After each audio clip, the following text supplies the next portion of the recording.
Haracibonekeza ku bwinshi abana biyereza mu mabarabara barondera ico rirenza mu bice bitandukanye vy'igihugu. Nko mu gisagara ca Bujumbura, abo bana basanga mu tugwi ku bituro bitandukanye vy'imiduga yunguruza abantu, eka mbere n'imbere y'amazu y'ubudandarizo. Bamwe muri abo bana batunzwe no kwikorera imizigo biba bigaragara ko birenze imyaka yabo, nkuko vyemezwa na bamwe mu banyagihugu barangurira imirimo yabo ku mugwa mukuru w'ubutunzi. Mu Burundi ikoreshwa ry'abana biribonekeza rwose kandi biranababaje, umenga igihugu kitigeze cubahiriza amategeko ajanye n'agateka k'abana. Hariho n'ibindi usanga abana bariko barakoreshwa ubuzimu baremeka imizigo bavana mw'isoko batwara mu rindi.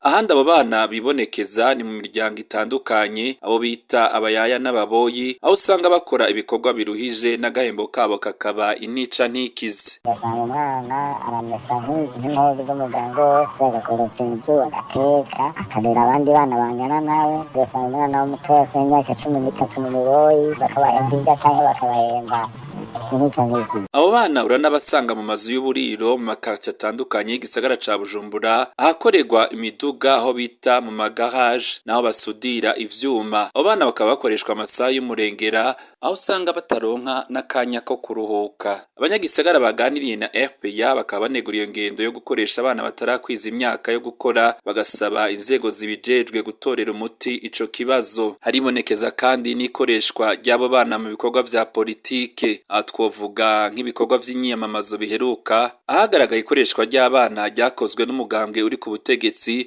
ni mu gihe amategeko mpuzamakungu yo gukingira agateka k'abana Uburundi bwateye ku mukono abuza ikoreshwa ry'abana mu bikorwa vyose vya politike.